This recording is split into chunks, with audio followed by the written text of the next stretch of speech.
Rapaz do céu, hein? O pai do Gerson, cara, o Marcão, detonou o BAP, hein? Chamou o BAP de covarde, cara. O pai dele que é empresário dele, né? O pai do Gerson é empresário do Gerson mesmo, né? Então, tem uma disputa judicial aí entre Flamengo, o Gerson e também a empresa do pai do Gerson, que é a FGM Esportes Limitada. E aí ganhou mais esse episódio agora, né? Durante uma participação aí do podcast Bulldog Show, o pai do Gerson, o Marcão, rebateu aí as acusações do BAP, presidente do Flamengo, cara. Ele falou o seguinte, ó, entre aspas aqui, ó. Esse senhor BAP é um covarde. Estava esperando o momento certo para falar sobre o assunto. Eles jogam a culpa para cima de mim, pois alguém faz essa culpa, vai para cima de mim. E se tem alguém que tirou o Gerson do Flamengo, não fui eu. E que não sou diretor do clube. Eles colocaram a multa baixíssima, colocou o valor que os clubes do exterior poderiam pagar e ele recebeu. Lembrando, né, que a declaração aí veio a público após detalhes de uma ação na justiça no Rio de Janeiro. Na ação, o Flamengo cobra 42,71 milhões do Gerson e dos seus representantes, no caso é o pai do Gerson, devido a uma rescisão antecipada de contrato de direitos de imagem, correspondente a 57 meses de vínculo que não foram cumpridos. Não foi porque ele foi embora, né? E aí o Marcão jogando por José Boto a conta, né? Porque quem fez o contrato com multa baixa foi José Boto. Mas a gente lembra que na época foi aí uma coisa que o José Boto fez, segundo o próprio José Boto, para facilitar aí a transferência do Gerson, que o Gerson queria sim ir embora. Eles estavam fazendo de tudo para ir embora, reclamando de salário, de um monte de coisa, e aí renovaram o salário do Gerson, né, o contrato, e aumentaram o salário, diminuíram a multa, o Zenit veio e levou. Agora, ele fala aqui, né, joga a culpa para cima de mim, pois alguém faz essa culpa, vai vir para cima de mim. E se tem alguém que tirou o Gerson do Flamengo, não fui eu. Como não, velho? O Gerson ficou no Flamengo? Claro que foi ele, o próprio Gerson quis ir embora, né? Porque se não quisesse ir embora, o cara podia vir aqui, pagar a multa e falar que não quer, acabou. E ficava no Flamengo, mas não era essa a questão, né? Eles queriam mesmo transferir lá pro Zenit, porque grana, né, meu? E eles fazem isso direto, né? O pai do Gerson vive indo e voltando com o Gerson, pode reparar. A carreira toda do Gerson ele não para em lugar nenhum praticamente, né? Sempre com a mesma alegação, né? Ganhar dinheiro, né?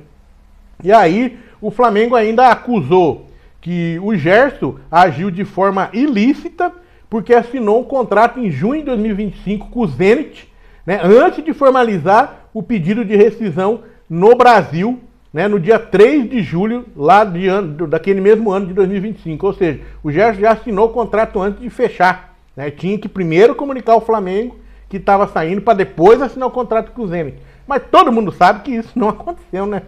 E todo mundo sabia que ele ia acabar aí pro Zenit. Ele foi lá para os Estados Unidos, não foi nos Estados Unidos, cara, nem lembro mais, na Copa do Mundo de Clubes lá, e aconteceu isso, cara. A gente sabia que ele ia sair, né? A torcida pegou no pé, tudo, né? Sei lá, né? Agora o Marcão tá dizendo que não tem esse dinheiro, né? Ele falou assim, ó, acham que eles me deram esse dinheiro. Pelo amor de Deus, gente. Por qual motivo não abriram esse processo por conta de direito de imagem assim que chegamos no Zenit? Isso é um ato de covardia. BAP é um covarde. Ele gosta de arrumar problema com todo mundo. Eu não tenho rabo preso com ele, o cara cismou comigo. Ele me colocou contra a torcida me chamando de mercenário. E ele tem que esquecer o Gerson. Se tiver que processar, que me processe. Ele que diz que depositou 42 milhões e não recebi nada na minha empresa. Bom, esse negócio aí, cara, do direito de imagem estava no contrato. Quando o Gerson estava para se transferir, todo mundo já falava nisso. Né? Eu lembro aqui que eu noticiei isso aqui. Ó, será que vão pagar? Não pagaram. E quando eles ir lá pro Zenit e o Flamengo não fazer nada, o Flamengo já justificou, né? Os caras estavam lá na Rússia, ia abrir um processo com os caras lá na Rússia, não ia ter muito, né? Podia dar ruim. Então, quando voltou, aí foi pra cima, né? Eu acho que fez certo. É isso aí. Se tem mesmo esse dinheiro lá, tá mais que certo de cobrar, né, cara? Afinal, o cara foi embora, foi meio traíra com o clube, né? Eu acho que o Gerson foi meio traíra com o Flamengo, com a torcida do Flamengo. Não precisava sair por causa de dinheiro. sabendo que ele já tinha bastante dinheiro. Se você pegar as negociações que foi feito do Gerson, são várias. Olha só, os caras listaram aqui no lance, ó. Do Fluminense pro Roma em 2016, 16 milhões de euros. Do Roma pro Flamengo em 2019, 12 milhões de euros. E aí do Flamengo pro Olympique de Marselha em 2021, 25 milhões de euros. E daí do Olympique pro Flamengo de volta em 23, 15 milhões de euros. E do Flamengo pro Zenit, né, em 2025, 25 milhões de euros. E do Zenit pro Cruzeiro, 27 milhões de euros. Ou seja, é bastante grana. Daqui a pouco ele vai pedir para sair do Cruzeiro também. Vai falar que não tá bom lá, que o contrato é ruim, que o salário é ruim. E a gente sabe que é pauta dele, ele sempre tá fazendo isso, né? Sei lá, né? Vamos aguardar o que fim que vai dar isso aí, qual que vai ser o parecer da justiça, mas eu imagino que se realmente tem o contrato dessa questão do direito de imagem lá e não foi cumprido, o Gerson e o seu Marcão vão ter que devolver essa grana pro Flamengo, eu não tenho dúvida. E uma coisa que eu já percebi, né, acompanhando aí o Flamengo aí, é que o BAP, ele não dá ponto sem nó, cara. E ele não faz um processo, ele não vai pra cima quando ele não tem certeza. Eu, pelo menos, não vi até agora ele levar bucha em lugar nenhum, não, né? Então, vamos aguardar aí. Vamos que vamos. O que você acha? O Rossi comemorando aí 3 anos de Flamengo, muito feliz, né? Chegou em julho de 2023 e agora, numa entrevista que ele deu lá em Portugal, ele não foi muito firme sobre a permanência dele, né? Mas se bem que ninguém sabe, né, onde vai ficar mesmo, né? A gente que trabalha empregado em qualquer empresa, você sabe que uma hora você vai ter que sair, né? Em nada, muito raro você ver um cara ficar a vida inteira, e mesmo quando aposenta, tem daí ele aposenta, tem que sair também, né? Então é complicado, né? Aí ele falou o seguinte, ó. A primeira diferença de quando ele chegou no Flamengo, que ele não tinha em outros clubes, obviamente é o carinho da torcida. Muito feliz, muito contente por completar 3 anos de clube. A gente chega sem saber muito, com muita expectativa, e hoje, depois de 3 anos, todas as expectativas foram superadas. Sou feliz por isso e por continuar aqui. E ele, por enquanto, né? Eita, nós, né, cara? Mas isso é normal, né, cara? Ninguém sabe o dia de amanhã mesmo. Ainda mais quando você é empregado, né? E ainda mais o Rossi, que andou sofrendo duras críticas aí neste ano por ter de algumas falhas aí, de algum erro. Com certeza deve estar trabalhando muito para melhorar, para não errar mais. E é vida que segue, né, meu? E é que esse negócio do dia de amanhã ninguém sabe, né? E falou sobre as críticas também, né? Que ele foi questionado como que ele lida com as críticas, né? E ele disse o seguinte, ó, sempre vai ter crítica, com a mídia, todo mundo opinando demais, vai ter crítica, é parte do jogo, é parte do meu jogo, conheço a pressão, conheço a crítica, todo mundo olha o Flamengo pela grandeza do Flamengo, fazer uma autoanálise de cada jogo, de cada participação e tentar errar o menos possível. Pressão tem em todo time. No Flamengo, a bola chega poucas vezes. Tem quem entende, tem quem não entende. Mas a análise mais profunda a gente deixa aqui. Ou seja, quer dizer que ele aparece pouco. E realmente é um goleiro que aparece pouco, né? Ele não é um goleiro que tá toda hora falando. Mas por quê? Porque o time é bem treinado, né? O time não deixa chegar todas as bolas no goleiro. Isso é maravilhoso, cara. Isso é ótimo. Para qualquer time, qualquer clube. Eu adoraria se não ficasse ouvindo toda hora lá, Carlos Miguel, Carlos Miguel. Quer dizer que tá uma bosta o time. Daí eu venho aqui e falo isso, tem gente que não entende. Falei, pô, se tá chegando toda hora lá, o goleiro tá sendo obrigado a trabalhar toda hora, porque tá errado alguma coisa. E lá no Flamengo, isso não tem acontecido tanto. Pelo menos é o que fala o Rossi, por isso que ele não aparece muito, né? Mas daí, como ele não aparece muito, a galera começa a criticar. E quando chega também, ele dá umas furadas, como ele andou dando esse dia, a galera bate mais ainda. Mas esse é um goleiro que muitas vezes, que eu vejo na grande maioria das vezes, a bola chega e não passa. Esse que é o ponto. Ultimamente, teve aí um revés, né? Teve um tempinho aí meio complicado, mas é trabalho, né? Não adianta. E faz parte, né? Sempre tem altos e baixos na carreira. E o técnico Leonardo Jardim falou sobre o período de treinos aí lá na Europa e em Portugal, né? Ele vai analisar bastante os jovens da base. Bobo não é. E outra, né? Usar também esse período de treino, esses jogos aí, principalmente o jogo contra o Lausanne. Ele disse que vai usar mais a molecada, vai dar mais minutos para eles, até porque é uma vitrine, né? Tem vários times que vão estar lá acompanhando, vão ver o Flamengo e querem ver os jogadores da base do Flamengo. E de repente ali o Flamengo, que está intencionando nessa próxima janela vender jogadores, quanto mais jogador da base ele vender, menos ele vai precisar sacrificar aí jogadores do seu elenco principal. Então essa é uma das ideias do Flamengo lá na Europa, em Portugal, né? Parece que eles ficaram em dúvida se ia para Portugal ou se ia para Argentina. E segundo o Léo Jardim, em Portugal é muito mais produtivo, tem uma vitrine maior, tem a Espanha do lado, tem clubes que podem comprar jogadores. Então o Flamengo está muito interessado nessa parte comercial agora com essa molecada da base. Então vai pôr para jogar, vai fazer uma vitrine lá e se precisar vender, se aparecer boas propostas, com certeza o Flamengo vai vender. Ele falou, ó, temos o nosso projeto já definido, vamos utilizar os principais jogadores no Benfica e no River Plate, com as trocas com alguns jovens. No Lausanne, vamos aproveitar e colocar alguns jovens por 45 minutos ou mais, para que eles também tenham uma experiência conosco por um período maior e para que possamos fazer as avaliações corretas. Eles estão motivados, felizes de estarem nessa integração com os profissionais e espero que aproveitem as oportunidades. Hoje o Flamengo é uma marca que está jogando na Europa. Vários clubes falaram comigo que vão ver o jogo, que pode haver algum desses jovens interessados de vir para a Europa e acho que isso é um espaço também que podemos proporcionar para algum deles, principalmente aqueles que não podemos manter no enquadro do nosso elenco de forma imediata. Muito jogador já está estourando a idade aí, não tem como ficar no time principal. E aí, de repente, o Flamengo vai usar esses amistosos para mostrar para o mundo, para a Europa, os jogadores que tem lá, pode emprestar, pode vender, né? Ou, de repente, dar minutagem para ele num outro clube menor lá na Europa e depois volta para o Flamengo e integra o profissional, né? Vamos aguardar aí e ver o que vai sair desse torneio dos Algarves aí. Vamos ver se o Flamengo vai ser campeão. E o jogo, primeiro amanhã, contra o River Plate, hein? Às 3h30 da tarde na Band.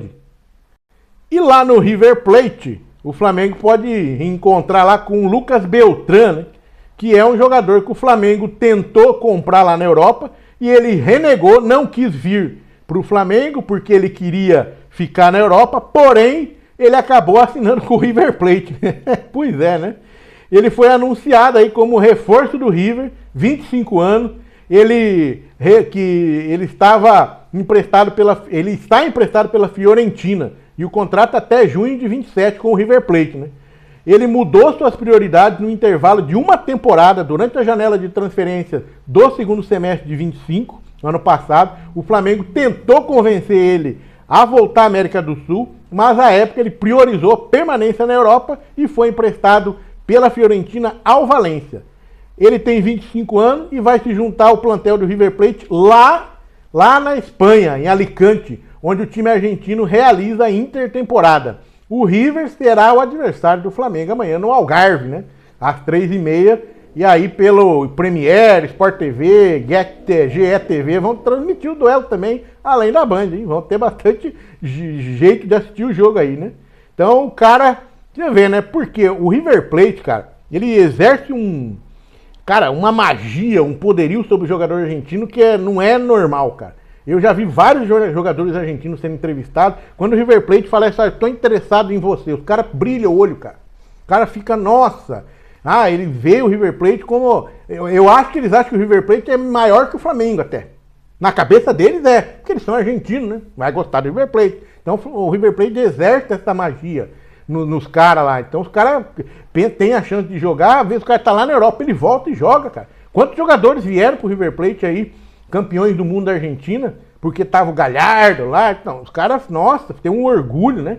Tem uma vontade, legal isso, né? Legal isso. Devia isso ter nos nossos times aqui também, né? Os jogadores nossos querem nem saber, velho. Tá lá com 25 anos, capaz que vai voltar pro time. Fala que ama o time, que adora, que quer voltar, mas voltar depois que fica velho, né? Lá na Argentina não, os caras voltam mais novo, cara. Hein? Que coisa, né? Quem sabe muda a cabeça dos caras uma hora aí, né? E uma reviravolta aqui no Cruzeiro, cara. O Cruzeiro estava interessado no Gabriel Peck. Aí veio o Bahia, fez uma baita no propósito pelo Gabriel Peck. Beleza, aí o Cruzeiro, não, é muito dinheiro, eu vou cair fora. Mas daí, parece que o Gabriel Peck, não, eu quero ir pro Cruzeiro, mesmo com dinheiro menor, com proposta menor, e acabou fechando com o Cruzeiro. O Cruzeiro deu uma aumentadinha também, mas, né, acabou ficando com o atacante aí, ex-Vasco, 25 anos, que defendia lá o LA Galaxy dos Estados Unidos, né? Chegar em uma negociação superior a 60 milhões de reais, uma das maiores aí do Cruzeiro, cara. Ele era um dos principais alvos da diretoria do Cruzeiro nessa janela de transferência. E depois se destacou lá na MLS, ele também despertava interesse em outros clubes brasileiros, mas o Cruzeiro conseguiu chegar a um acordo com o LA Galaxy, encaminhou a contratação do Gabriel Peck. Baita jogador, hein? É um jogador que o Cruzeiro tá querendo aí para enfrentar já o Flamengo na próxima fase da Libertadores. Então a gente espera que vai ser um jogaço, Cruzeiro reforçado, né? O Flamengo ainda não mostrou quais jogadores vão vir, né? A gente tem ali algumas especulações, mas nada concreto. O Cruzeiro já trouxe um lateral do Racing, mas também vendeu o Kaique lá pro Como da Itália, e agora traz o Gabriel Peck, né? Bem interessante, né? Lembrando que ele foi destaque das categorias de base do Vasco e jogou no Vasco profissionalmente já em 2019. Baita jogador, eu gostava dele, queria que o Palmeiras contratasse, aí sumiu o cara, né? E aí nesse dia que eu vi que ele tava lá nos Estados Unidos, né? Pá, perdendo tempo lá, né, velho? Perdendo tempo. O LA Galaxy pagou pro Vasco na época, em 24, 10 milhões de dólares, né? Foi a maior venda da história do Vasco até aquele momento lá. Eu acho que o Ryan Lucas agora deve ter ultrapassado. É isso aí, né? Ele fez 21 gols e 19 assistências em 41 jogos lá da MLS Cup. Bons números. Embora MLS a gente sabe que não é lá aquilo tudo, né? Mas, cara, esse jogador é bom, né? É bom e preocupa os adversários, né? Vamos ver como é que ele vai chegar no Cruzeiro. Tomara que ele chegue bem, né? Fazendo bom jogo, né? Pena que ele é um jogador que, na minha opinião, se ele estivesse jogando o que ele estava jogando no Vasco, quando a gente viu jogar, ele estava na seleção hoje. Mas daí foi embora, né? Sumiu. Aí ficou de fora. E mais um capítulo da SAF Vasco com a família da Leila Pereira, né? O marido da Leila Pereira, o enteado da Leila Pereira, que teoricamente é ele que vai comprar o Vasco, né? Aí ele fez uma revelação sobre a SAF do Vasco. A notícia aqui do nosso palmeiras.com.br, né? Então, sim, essas negociações que estão envolvendo uma possível venda da SAF do Vasco seguem movimentando aí os bastidores do futebol, bastante falação, e mais uma vez o nome da presidente do Palmeiras, dona Leila Pereira, voltou a ser citado aí, né? A ser falado. Desta vez, né? Para ser retirado oficialmente das tratativas, porque fala-se que ela vai ser CEO, fala que ela vai ter cargo, que ela está envolvida, e aí o Marcos Lamáquia, que é empresário, filho do José Lamáquia, lá com o marido da Leila, ele falou que a Leila não tem nada a ver com nada, não vai participar de nada, e que é para parar de falar sobre Leila Pereira no Vasco, né? Ele entrevistou aí, deu uma entrevista no blog do Diogo Dantas, do Globo. Ele foi direto ao comentar rumores aí que ligavam a presidente Leila Pereira do Palmeiras a um possível investimento do Vasco. Segundo ele, a Leila Pereira não participa das negociações e não terá qualquer influência caso a compra seja concretizada. E ele falou bem assim, hein? A esposa do meu pai não tem absolutamente nada a ver com isso. É uma declaração que tenta encerrar as especulações surgidas nas últimas semanas sobre uma possível ligação da presidente do Palmeiras com o projeto vascaíno. Embora isso vai ser muito difícil, meu amigo. Não tem como, cara. Não tem como, né? E apesar de afastar qualquer participação da Leila, ele faz questão de elogiar o trabalho desenvolvido por ela no Palmeiras. E afirmou que admira a forma como o clube vem sendo administrado, mas ressaltou que pretende construir a sua própria história caso assuma aí a SAF do Vasco. Hoje, se ele falou que ele vai assumir a própria história, então ele não vai querer ela ajudando, né? Pelo menos disse que deu a entender. Vamos aguardar se é verdade ou não, né? Vamos aguardar. Lembrando que as negociações podem ultrapassar 2 bilhões de reais. Vamos falar a verdade, não é pouco, né, cara? Para um clube do tamanho do Vasco, cara. 2 bilhões de reais só. Ah, meia coisa, né? Mas tá lá, né? Ele diz que vai comprar, pelo jeito, tá bem encaminhado. Caso volte o Pedrinho também, tem esse rolo. Mas diz que a Leila não tem nada a ver. Será? É difícil, né? Você não associar. Não tem como, velho. Difícil. E o Abel Ferreira está de volta ao Palmeiras. Após muita gente estar preocupado. Ele volta, não volta? Voltou. E ainda recebeu um prêmio de reconhecimento internacional lá em Portugal pela sua trajetória no Palmeiras, tá? Essa é a notícia do nossopalestra.com.br. Ele recebeu esse reconhecimento por sua vitoriosa trajetória no comando do Palmeiras durante a 4ª edição da Grande Gala do Futebol Profissional realizada em Portugal. Ele foi homenageado pelo prêmio Reconhecimento Internacional concedido pela Liga Portugal. Então, é uma honraria que é destinada às personalidades portuguesas que desempenham funções, lideram ações ou alcançam conquistas capazes de impactar significativamente o futebol profissional, deixando uma marca relevante no cenário internacional lá de Portugal. Então, o cara faz alguma coisa para o futebol fora de Portugal, é reconhecido e ganha esse prêmio lá em Portugal. Então, o Abel ganhou esse prêmio aí, né? Um momento especial da carreira dele, segundo a matéria. Desde que assumiu o Palmeiras em 2020, ele se consolidou como o técnico mais vitorioso da história do Palmeiras, não tem dúvida, e recentemente conquistou seu 4º Campeonato Paulista e chegou a marca de 11 títulos pelo Palmeiras. Espero que sejam 13 ainda, né? 14, né? Falta Libertadores, Copa do Brasil e Brasileiro este ano. Imagina, velho, meu Deus do céu, ganhando tudo. É possível, por que não? Ah, tem Flamengo, tem Cruzeiro, mas é possível, né? Vamos que vamos, estamos trabalhando para isso. Beleza? Até mais.